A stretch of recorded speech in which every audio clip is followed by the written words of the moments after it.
अगर प्यार में वफा टूट जाए तो क्या बचता है, मोहब्बत या बदला?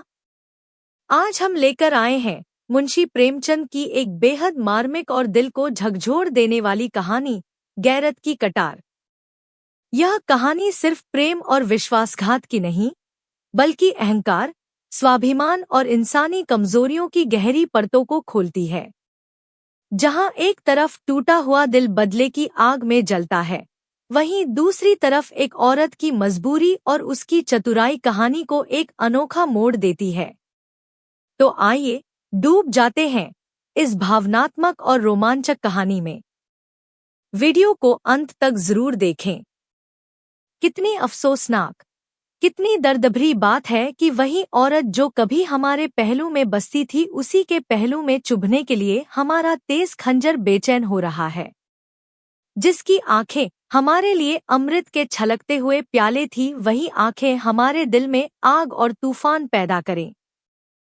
रूप उसी वक्त तक राहत और खुशी देता है जब तक उसके भीतर एक रूहानी नेमत होती है, और जब तक उसके अंदर औरत की वफा की रूह डॉट हरकत कर रही हो, वरना वह एक तकलीफ देने चाली चीज है, जहर और बदबू से भरी हुई, इसी काबिल कि वह हमारी निगाहों से दूर रहे और पंजे और नाखून का शिकार बने। एक जमाना वह था कि नईमा हैदर की आरजुओं की देवी थी। यह समझना मुश्किल था कि कौन तलबगार है और कौन उस तलब को पूरा करने वाला।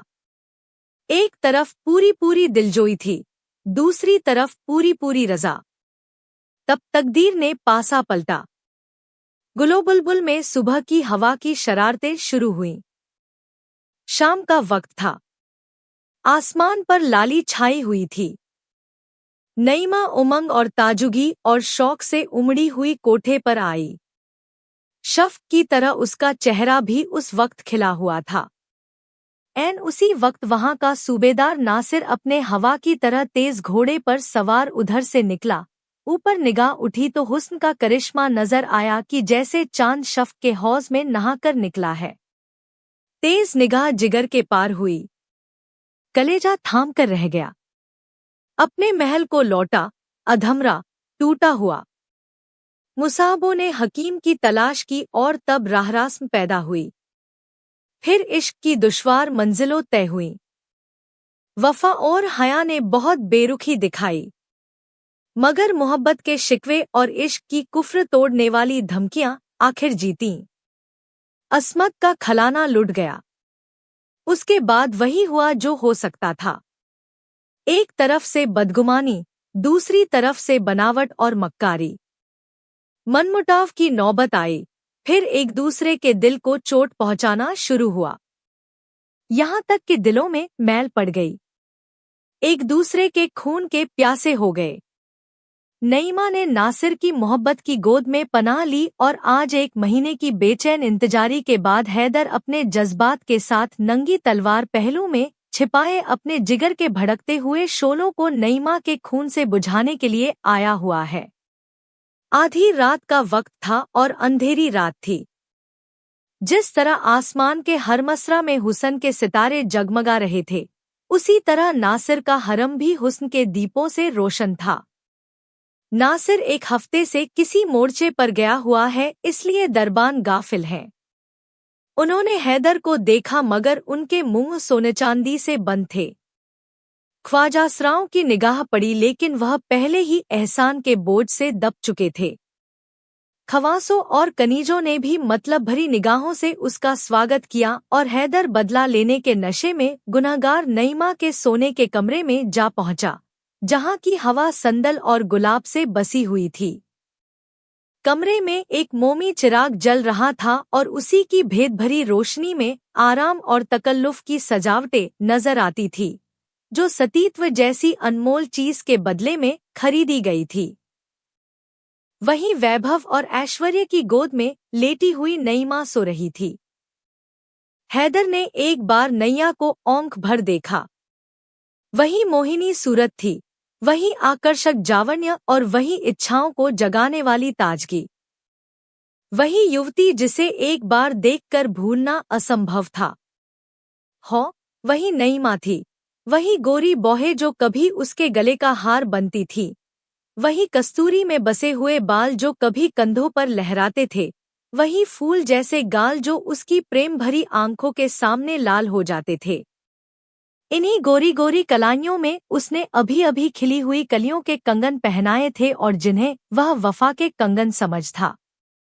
इसकी गले में उसने फूलों के हार सजाए थे और उन्हें प्रेम का हार ख्याल किया था। लेकिन उसे क्या मालूम था कि फूलों के हार और कलियों के कंगन के साथ वफा के कंगन और प्रेम के हार भी मुरझा जाएंगे। हाँ, यह वही गुलाब के से होंठ हैं जो कभी उसकी मोहब्बत में फूल की तरह खिल जाते थे, जिनसे मोहब्बत की सुहानी महक उड़ती थी, और यह वही सीना है जिसमें कभी उसकी मोहब्बत और वफा का जलवा था, जो कभी उसके मोहब्बत का घर था। मगर जिस फूल में दिल की महक थी, उसमें दगा के कांटे हैं। हैदर ने तेज कटार पहलू से निकाली और दबे पाव नईमा की तरफ आया, लेकिन उसके हाथ न उठ सके। जिसके साथ उम्र भर जिंदगी की सैर की उसकी गर्दन पर छुरी चलाते हुए उसका हृदय द्रवित हो गया। उसकी आंखें भीग गईं। दिल में हसरत भरी यादगारों का एक तूफान सा। तकदीर की क्या खूबी है कि जिस प्रेम का आरंभ ऐसा खुशी से भरपूर हो, उसका अंत इतना पीड़ाजनक हो। उसके पैर थरथराने लगे, लेकिन स्वाभिमान ने ललकारा। दीवार पर लटकी हुई तस्वीरें उसकी इस कमजोरी पर मुस्कराईं। मगर कमजोर इरादा हमेशा सवाल और अलील की आड़ लिया करता है। हैदर के दिल में ख्याल पैदा हुआ, क्या इस मोहब्बत के बाप को उजाड़ने का इल्जाम मेरे ऊपर नहीं है? जिस वक्त बदगुमानियों के अंखुए निकले, अगर मैंने तानों और धिक्कारों के बजाय मोहब्बत से काम लिया होता तो आज यह दिन न आता। मेरे जुल्मों ने मोहब्बत और वफा की जड़ काटी। औरत कमजोर होती है, किसी सहारे के बगैर नहीं रह सकती। जिस औरत ने मोहब्बत के मजे उठाए हों और उल्फात की नाजबरदारियां देखी हों, वह तानों और जिल्लतों की आंच क्या सह सकती है? लेकिन फिर गैरत ने उकसाया कि जैसे वह धुंधला चिराग भी उसकी कमजोरियों पर हंसने लगा। स्वाभिमान और तर्क में सवाल जवाब हो रहा था कि अचानक नईमा ने करवट बदली और अंगड़ाई ली। हैदर ने फौरन तलवार उठाई। जान के खतरे में आगा पीछा कहाँ? दिल ने फैसला कर लिया, तलवार अपना काम करने वाली ही थी कि नईमा ने आंखें खोल दी। मौत की कटार सिर पर नजर आई। वह घबराकर उठ बैठी। हैदर को देखा, परिस्थिति समझ में आ गई। बोली, हैदर। हैदर ने अपनी झेंप को गुस्से के पर्दे में छिपाकर कहा, हाँ, मैं हूँ हैदर।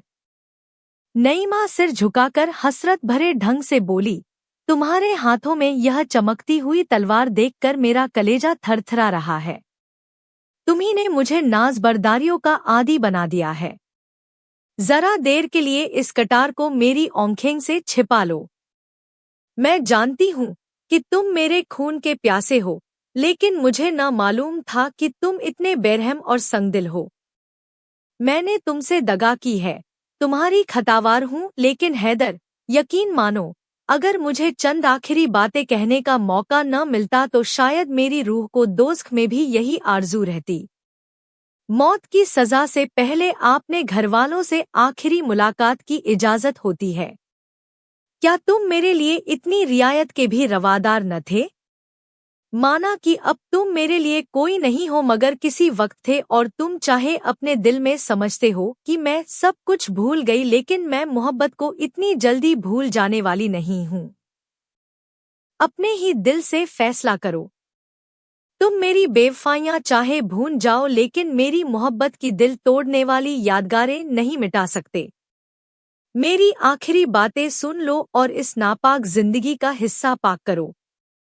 मैं साफ साफ कहती हूँ, इस आखिरी वक्त में क्यों डरूं? मेरी कुछ दुर्गत हुई है, उसके जिम्मेदार तुम हो। नाराज न होना। अगर तुम्हारा ख्याल है कि मैं यहाँ फूलों की सेज पर सोती हूँ, तो वह गलत है। मैंने औरत की शर्म खोकर उसकी कद्र जानी है। मैं हसीन हूँ, नाजुक हूँ, दुनिया की नेमतें मेरे लिए हाजिर हैं, नासिर मेरी इच्छा का गुलाम है, लेकिन मेरे दिल से यह ख्याल कभी दूर नहीं होता कि वह सिर्फ मेरे हुस्न और अदा का बंदा है। मेरी इज्जत उसके दिल में कभी हो भी नहीं सकती। क्या तुम जानते हो कि यहाँ खवासों और दूसरी बीवियों के मतलब भरे इशारे मेरे खून और जिगर को नहीं लजाते? ओफ, मैंने असमत खोकर असमत की कद्र जानी है, लेकिन मैं कह चुकी हूँ और फिर कहती हूँ कि इसके तुम जिम्मेदार हो। हैदर ने पहलू बदलकर पूछा, क्यों कर? नईमा ने उसी अंदाज से जवाब दिया, तुमने बीवी बनाकर नहीं, माशूक बनाकर रखा। तुमने मुझे नाजुबरदारियों का आदी बनाया, लेकिन फ्रिज का सबक नहीं पढ़ाया। तुमने कभी न अपनी बातों से न कामों से मुझे यह ख्याल करने का मौका दिया कि इस मोहब्बत की बुनियाद फ्रिज पर है। तुमने मुझे हमेशा हुस्न और मस्तियों के तिलिस्म में फंसाए रखा और मुझे ख्वाहिशों का गुलाम बना दिया। किसी किश्ती पर अगर फ्रिज का मल्लाह न हो तो फिर उसे दरिया में डूब जाने के सिवा और कोई चारा नहीं। लेकिन अब बातों से क्या हासिल? अब तो तुम्हारी गैरत की कटार मेरे खून की प्यासी है और यह लो मेरा सिर उसके सामने झुका हुआ है। हो, मेरी एक आखिरी तमन्ना है, अगर तुम्हारी इजाजत पाऊं तो कहूं।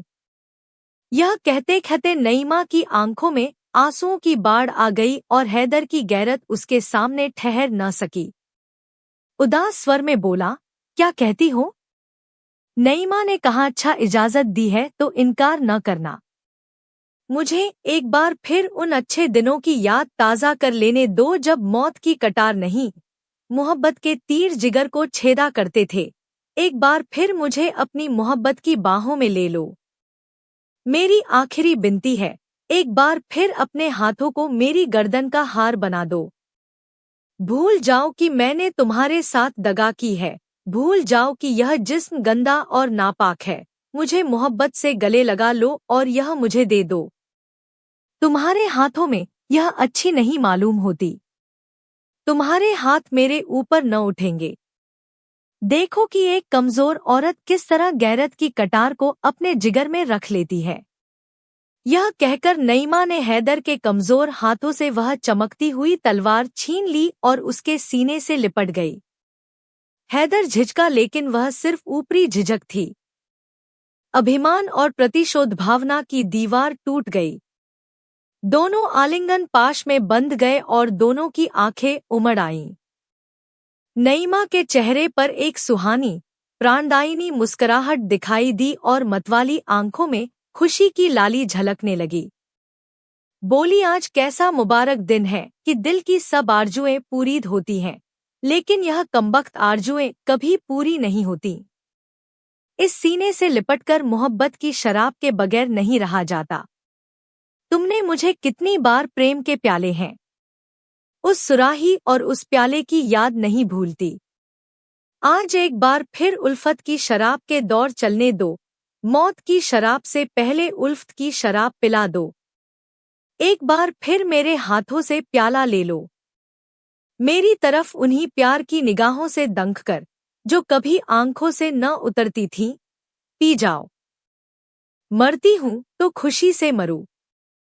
नईमा ने अगर सतीत्व खोकर सतीत्व का मूल्य जाना था, तो हैदर ने भी प्रेम खोकर प्रेम का मूल्य जाना था। उस पर इस समय एक मदहोशी छाई हुई थी। लज्जा और याचना और झुका हुआ सिर, यह गुस्से और प्रतिशोध के जानी दुश्मन है, और एक गौरत के नाजुक हाथों में तो उनकी काट तेज तलवार को मात कर देती है। अंगूरी शराब के दौर चले और हैदर ने मस्त होकर प्याले पर प्याले खाली करने शुरू किए। उसके जी में बार बार आता था कि नईमा के पैरों पर सिर रख दूं और उस उजड़े हुए आशियाने को आदाब कर दूं। फिर मस्ती की कैफियत पैदा हुई और अपनी बातों पर और अपने कामों पर उसे अखियार न रहा। वह रोया, गिड़गिड़ाया, मिन्नतें की, यहाँ तक कि उन दगा के प्यालों ने उसका सिर झुका दिया। हैदर कई घंटे तक बेसुध पड़ा रहा। वह चौंका तो रात बहुत कम बाकी रह गई थी। उसने उठना चाहा, लेकिन उसके हाथ पैर रेशम की डोरियों से मजबूत बंधे हुए थे। उसने भौचक होकर इधर-उधर देखा। नईमा उसके सामने वही तेज कटार लिए खड़ी थी। उसके चेहरे पर एक कातिलों जैसी मुस्कुराहट की लाली थी। फ्रिजी माशूक के खूनीपन और खंजरबाजी के तराने वह बहुत बार गा चुका था, मगर इस वक्त उसे इस नजारे से शायराना लुत्फ उठाने का जीवट न था। जान का खतरा नशे के लिए तुर्शी से ज्यादा कातिल है, घबराकर बोला नईम। नईमा ने लहजे में कहा, हाँ मैं हूँ नईमा। हैदर गुस्से से बोला, क्या फिर दगा का वार किया? नईमा ने जवाब दिया, जब वह मर्द जिसे खुदा ने बहादुरी और कुव्वत का हौसला दिया है दगा का वार करता है तो उसे मुझसे यह सवाल करने का कोई हक नहीं। दगा और फ्रेब औरतों के हथियार हैं, क्योंकि औरत कमजोर होती है। लेकिन तुमको मालूम हो गया कि औरत के नाजुक हाथों में ये हथियार कैसी काट करते हैं। यह देखो, यह आबदार शमशीर है जिसे तुम गैरत की कटार कहते थे। अब वह गैरत की कटार मेरे जिगर में नहीं, तुम्हारे जिगर में चुभेगी। हैदर, इंसान थोड़ा खोकर बहुत कुछ सीखता है। तुमने इज्जत और आबरू सब कुछ खोकर भी कुछ न सीखा। तुम मर्द थे, नासिर से तुम्हारी होड़ थी। तुम्हें उसके मुकाबले में अपनी तलवार के जौहर दिखाना था, लेकिन तुमने निराला ढंग अख्तियार किया और एक बेकस और पर दगा का वार करना चाहा, और अब तुम उसी औरत के समाने बिना हाथ पैर के पड़े हुए हो। तुम्हारी जान बिल्कुल मेरी मुट्ठी में है।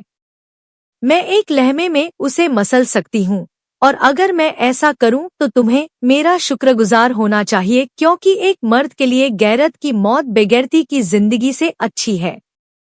लेकिन मैं तुम्हारे ऊपर रहम करूंगी, मैं तुम्हारे साथ फयाजी का बर्ताव करूंगी, क्योंकि तुम गैरत की मौत पाने के हकदार नहीं हो। जो गैरत चंद मीठी बातों और एक प्याला शराब के हाथों बिक जाए, वह असली गैरत नहीं है।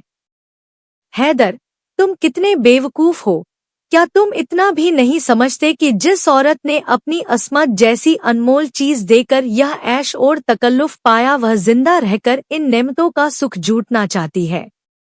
जब तुम सब कुछ खोकर जिंदगी से तंग नहीं हो तो मैं कुछ पाकर क्यों मौत की ख्वाहिश करूं?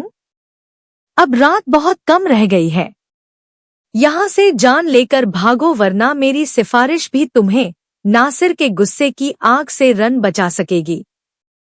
तुम्हारी यह गैरत की कटार मेरे कब्जे में रहेगी और तुम्हें याद दिलाती रहेगी कि तुमने इज्जत के साथ गैरत भी खो दी।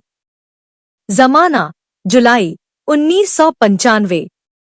तो यह थी मुंशी प्रेमचंद की दिल को छू लेने वाली कहानी, गैरत की कटार। इस कहानी से हमें यह सीख मिलती है कि केवल प्रेम ही नहीं, बल्कि सम्मान और समझदारी भी रिश्तों के लिए जरूरी है। और कभी कभी अहंकार इंसान को सबसे बड़ी हार तक पहुंचा देता है। अगर आपको यह कहानी पसंद आई हो तो वीडियो को लाइक, शेयर और चैनल को सब्सक्राइब करना न भूलें। और कमेंट करके जरूर बताइए आपको इस कहानी में सबसे ज्यादा क्या सीख मिली। धन्यवाद। मिलते हैं अगली कहानी के साथ।